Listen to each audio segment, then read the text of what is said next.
So what happened next? So where we left off was that his body had been identified by me, by law enforcement, and McMaster had turned himself in, which is how they were able to resolve what had happened. Had McMaster not turned himself in, I'm not sure it would have ever been resolved. Two follow-ups. Why did, you don't have to answer in order, why did McMaster turn himself in? And also, how was his body identified? Because in the last episode, we said it was just a head. Right. Okay. Well, he turned himself in because he was an accomplice. He helped bury the body, so he was involved, like it or not. I know, but like, you know. And he thought he saw his chance to get out from under it by turning state's evidence and walking away free, and it did work. And they were able to identify him because in one suitcase was his head, another suitcase was his hands, another suitcase was his feet. And they weren't. I mean, if you're going to separate stuff, separate it, no? Yeah, well, they're high. What do I can say? So they had his fingerprints and his head, and identified him that way. That makes sense. Let's say the names. I'll say them. Don Spence. Don Spence and John Carl Fry Sr. John Carl Fry Sr. And I do, and I think you do have some sympathy / empathy for Don Spence, unless I'm reading too much into it. No, I to a point, yes, I do. Much more than he, for sure. Right. I just saw him as a lizard, cold-blooded and without empathy. Lizard is way too nice of a term. Incapable of change, incapable of empathy, and just basically he was using up oxygen that wasn't entitled to. Yeah, Dawn Spence was, you mentioned this several times. She was a valedictorian of her small school. She was attractive. I wasn't blown away, but she was attractive. She was young. I think she was looking, there was something missing in her family. She had a lousy childhood, much like my own mother's childhood. Okay. I have mixed feelings. On the one hand, and I'm sure you are the same, I feel very strongly about the importance of women lifting up women. I do. And it really bothers me that once she knew that Al was not a widower as he portrayed he was, but that in fact I was very much alive and that she was hurting me. She didn't know me, but she was hurting me by taking money from him and having him and her involved. She only deepened the agony, and rather than backing up, that always did bother me because that's not how women should treat women. It's not, but women have affairs with men all the time. I know. To fulfill their own needs. And also, I don't know, I'm not disagreeing, I'm just adding, I don't know how much she knew about the actual finances that she was taking, never mind the emotional reserve, because he presented himself as always available. Mm-hmm. He did. But yeah, I do think women should lift up women. And I also know that I don't like hanging out with a bunch of women because I don't trust, I know one of them's, I don't know. This is my issue, but I don't want to hang out with a gaggle of women because one of them is going to turn on me because I'm paranoid. But also, I just get the feeling that she was doing her best to survive, and I have no. Well, she was involved in survival sex. There's no doubt about it. Yeah, she wasn't I had in no love with admiration, support, nothing. No. Was she involved with John Friday at the scene? Yeah. Oh, yeah, definitely. She wanted to marry him at one point. She proposed, and he said no. So my mixed feelings about her was that on the one hand, she was a victim too, given her child abuse issues, as a child, and her parents divorcing, etc. She did not have an easy childhood.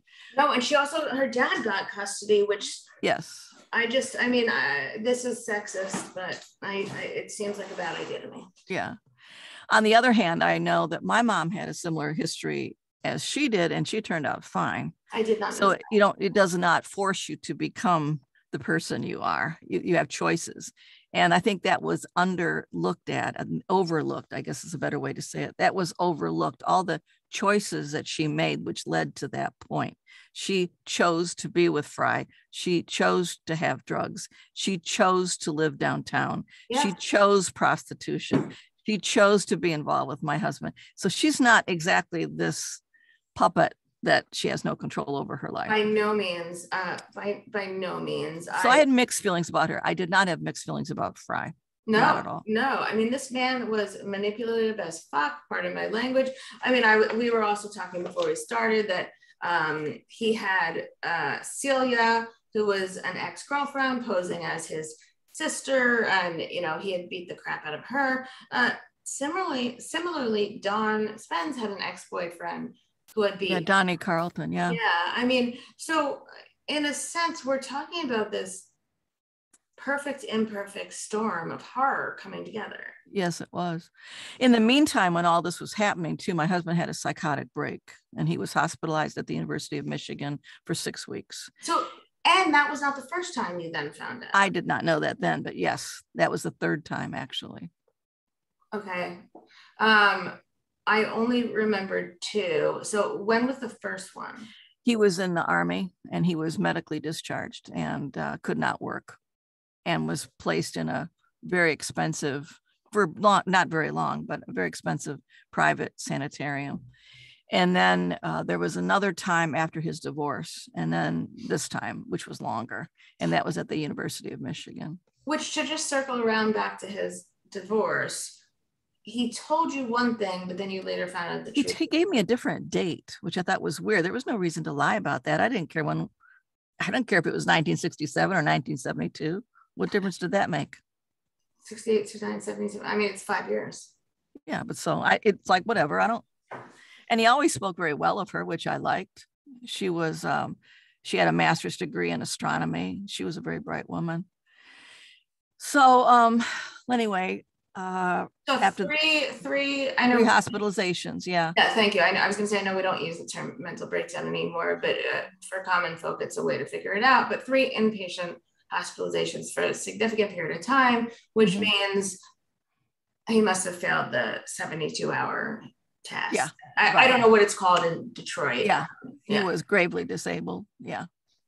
Right. And so his mother lied when they asked her for history. She really washed it all over, and no, he'd never been hospitalized before, and no this and no that. But then behind my back, she'd called them and said, well, actually it's his 3rd hospitalization. So, and I didn't know any of that till much later. But when he got out of the hospital, I sat him down and I said, this is not going to work. You've kept me in the dark. I had to figure out our bills. I had to figure out how to contact your patients. You don't keep records. You're not supposed to go back to work. And you're not driving the train. I'm not going to pick this up again. I'm not. It was one of our first really long, drag out arguments. And I thought, what a crappy time to have a long, drawn out argument is the day of his release from the hospital. But I thought, I am not going to do this again, because he was insisting on going back to work. He was ignoring all the discharge instructions. And I said, I'm not going to pick this mess up again. I won't. I meant it. So I said, you're not going back to work. And I need to know what the bills are, because I'm not going to be second guessing this. We really clashed big time. And also what you and I both know is that work wasn't always work that he was going back to. No, but I didn't know that then. No, obviously, but yeah, I didn't know it then either. I was 7, or something. I don't know. But part of, I think, what he was looking to go back to was this fantasy fulfillment. Yeah. And the reason it's significant is because during his psychotic episode, he was saying fragmented things that I couldn't make sense of. But once I understood the full story, it made sense. Like, he was saying things during this long drive to the hospital, things like, I've been bad, you're so pure, snow, snow, snow. Or he'd say things like, you're pure, Cass birthday. And I'm like, what is he saying? Well, when you put that in the context of what he'd been doing, it makes perfect sense. He had no longer could handle this clash of 2 worlds, which he created. And they had also found out about him. He went to their house, which he'd done many times, and found a piece of paper with his name, his address, phone number, et cetera, on it. The jig was up, because he had been presenting himself as Dr. Miller this whole 18 months charade. Right. And now he was a cool pool player. He was a physician I believe he was a physician at the hospital you were working at, right? I was one of the hospitals I worked at. Yeah, Detroit Receiving. Right. Right. And so the jig was up and he was no longer in control. And I think it freaked him out and he ended up in the hospital. Which, the other thing, just when you speak to people who are hospitalized, who are in a psychotic or semi-psychotic, whatever state, when they speak, it's interesting. There is some truth to it. You just have to look under the layers. Right. Yeah. It's word salad. And it's word salad, but it's a recipe. Yes, it is. So the reason that came out is important later is I think it really illustrated how he was losing control and they could see that. And he was also at the bottom financially. He had taken money from his mother by that point in time. So Dawn had kept track of the money. And at this point in 1985 dollars, again, he had given in excess of $150,000, which is closer to $300,000 today. Wow. So he had no more money to give and stupidly went over there to tell them that. Like, hello, you're going to tell somebody twice your size, who's high on drugs, who's dependent on you for the money. Sorry, I've run out.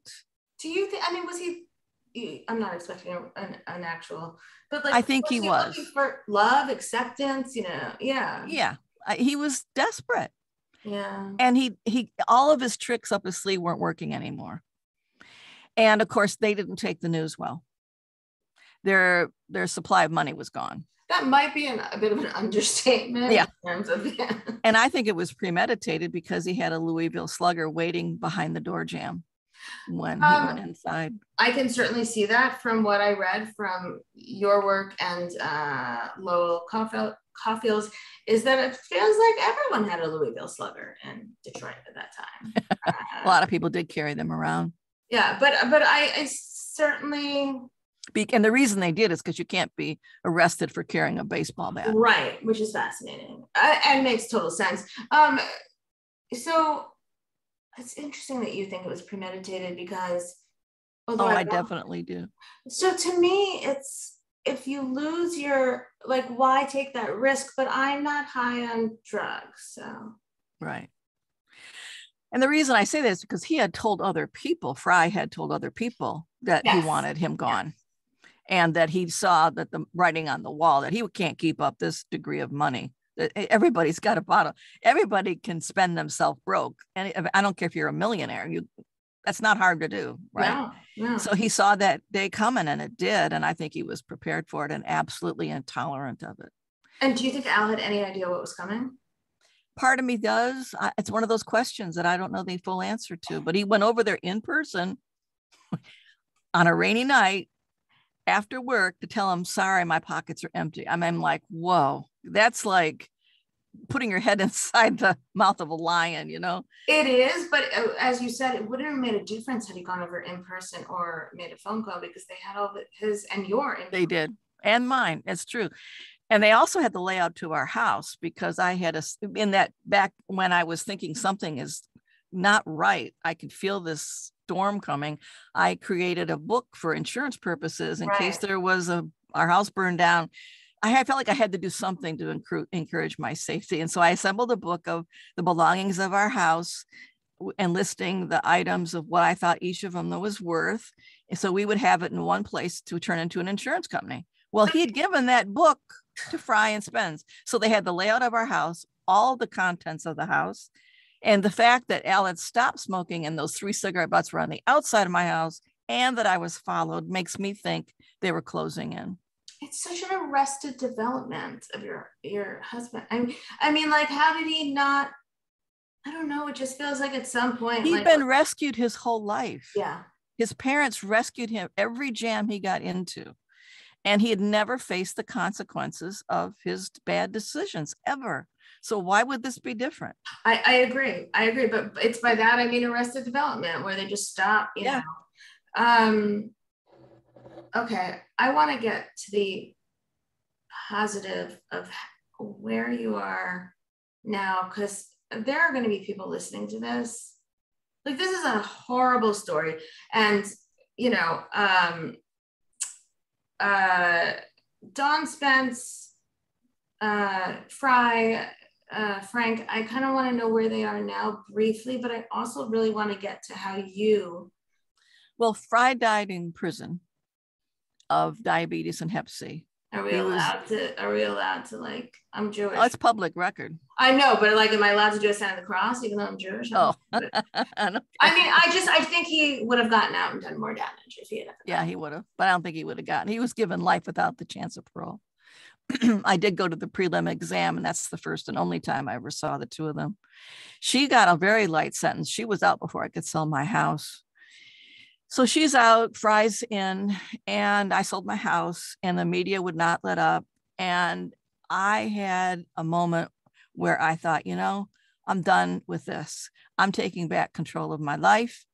And it meant pulling up roots, changing my name, changing my phone number, selling everything I could sell, and leaving town. And I good did. For fucking you. And it's amazing because you went from a 19-year-old dependent on, a man, 18 years older, to when your world fell out from under you, you got up and moved forward. Well, I thought that's the only option I have. I thought you either are going to be the nail or the hammer. And I thought, I'm done being nailed to the cross. It felt like by everybody. I mean, financially, physically, socially. Oh yeah. Also, there was a friend. I can't remember. I'm blanking on his name. But there was a good friend of Al's who kind of knew what was going on and didn't tell me. Yeah. And so when you say like nailed and socially, like, I'm pissed at that guy. Yeah.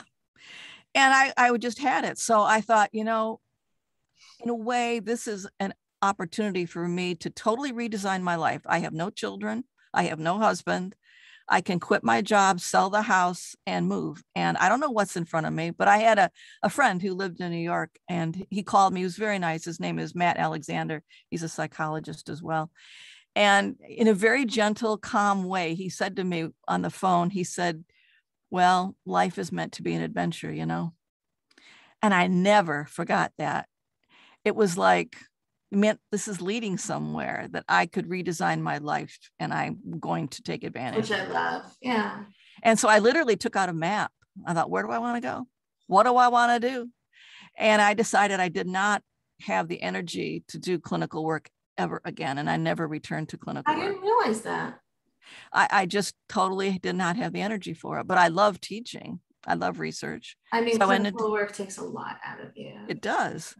And it takes a long time, as you know, to build your practice up. I thought, I've got so many bills. I can't wait 5 years to get an income. I can't. So I went into teaching, found out I loved it.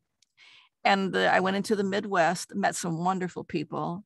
And I wanted to teach cross-cultural psychotherapy, and nobody else wanted to touch that class with a 10-foot pole, but I loved it. And I thought, if I'm going to be a better educator, then I have to travel. I have to see the world. I have to go to these places I'm talking about so I can explain the cultural ramifications for their behavior and bring back artifacts. And then I got more into my photography, and I would say, this is a picture of what I'm talking about. And I found that when I did that, I wasn't consciously doing it for my self-betterment in terms of the PTSD, but it really did help it, because I looked at people around me, especially women around me. I'm like, holy crap, I don't have it so bad. These are people that don't have clean water, that don't have rights, that are being abused, and nobody gives a crap, right, that are married off at 9 and 10 and 11 years old. I saw people had female circumcision. It was like everywhere I turned, it was like people that had no chance at all of a life. I don't care how sick you were. You'd never see a doctor in your entire life. You'd never be able to drive. Your life was in somebody else's hands. And I thought, I've got a lot going on for me. I've got my education. But I love that flip. Your life was in someone else's hands. And then you were like, now let's help other people. Yeah. No. And I started taking stock of what did not change in my life and all the assets I had to work with. Right. I had rights as a woman. I had my education. I had my health. I had my independence. I had transportation, clean water, clean food, etc. And I just began to focus on what did not change and what I had going for me. And it made a total difference in my outlook, except that when I went to my new home, I never spoke about this. I did not want people to pity me. I did not want them to pry. I mean, my whole reason for leaving was to put it behind me. Sure. And there wasn't any internet, so I didn't know how to connect with any other homicide survivors. So I kind of did it on my own by reading books about other people that had been through a lot of different situations and came out okay for it. And that became my collection of books that really motivated me, really inspired me. And so that was my life for 30 years. And in the interim, I adopted 2 children. They were sisters, full biological sisters. They were in the system, so to speak. Their biological mother had been murdered, and their biological father was incarcerated before her murder, was not suspected of being involved, but so they were orphaned. Beautiful synchronicity in some way. Yeah. And the social worker said, you might be the ideal mother for them, because you as they get older and have questions, you can help them with that. So are they doing well? Pardon me? Are they doing well? They are. And they've had their challenges. My youngest, bless her heart, she called me one day, dissolved into tears, frantic. I knew she was at the doctor's because she was having stomach issues. And I thought, oh my God, it's cancer. That's where my head was at. And when she said to me, no, Mom, I really was convinced it was cancer. Because I'd been diagnosed with cancer. I guess cancer was on my mind. And so when she called me frantic and said, I'm not okay, Mom. And that's where I thought she meant. Right. And she said, no, it's not cancer. I'm pregnant. And I go, oh, is that all? I mean, I was so relieved. Sure. And she said, but, and I said, just stay where you are. I'm going to come to you. You shouldn't be driving this upset. So I went to her, we talked it out. And I said, look, when you're pregnant and you don't want to be, you don't have a lot of good options, but here's one thing I want you to hear loud and clear. You're always going to have regrets, no matter what your choice is. Those days will be there. Doesn't mean you made the wrong choice. It just means you have some tough decisions in front of you. And no matter what you choose, I'm behind you 100%. This is your pregnancy, your life. You decide what you want to do. And I'll back you up. I will be your birth coach if you want to do that way. If you want to get an abortion, I will go with you to the clinic. This is so beautiful, especially, I mean, the timing is perfect for this fucking country. And it's just the perfect thing for a mother to say. So I said, but we don't have enough information, honey. We need to get you an ultrasound, because she had had no periods in 2 years. So she didn't know how far along she was. So we went, and she wasn't showing much. So I just assumed maybe 5 weeks, maybe 8. So I went with her to the ultrasound, expecting it to look like soap suds, right, when they did the test. Sure. And instead, this child practically waved at me. Oh my gosh. She was 6 months pregnant. That's amazing. And I said, you know what, honey, the decision's kind of made. Yeah. and she had to get another test done the next week. And my husband came. I was remarried by then. And my husband came, and he's ex-military. And it was the funniest thing, because during that ultrasound, Addie, which is her name, so it looked like she saluted him, and she was just thrilled. Like, oh my God, she's going to be in the military. I mean, we were just so behind her. And then my husband said to her, he said, that child will never want for anything. You will, but she won't. That's the definition of motherhood. Yeah. So you're going to, have to struggle for your clothes on your back, the car you drive, but she will never go without shoes or food or medical care or whatever that child needs. We got it. Oh, Jan, that's such a wonderful story and such a nice note to end on. But I also want to say you have another book coming out. I do. It's called... Not done, but... Well, it's coming out, yeah. And I'm going to pre-order. So it's called the Survivor's Guide for Coping with the Murder of Your Loved One. Yes. And we will include we as me, I don't know why I say we, it just sounds fancier. I will include all relevant notes in my show notes. And Jan, thank you so much for sharing your story with me. Well, thank you for allowing me to be on. I appreciate it. Of course.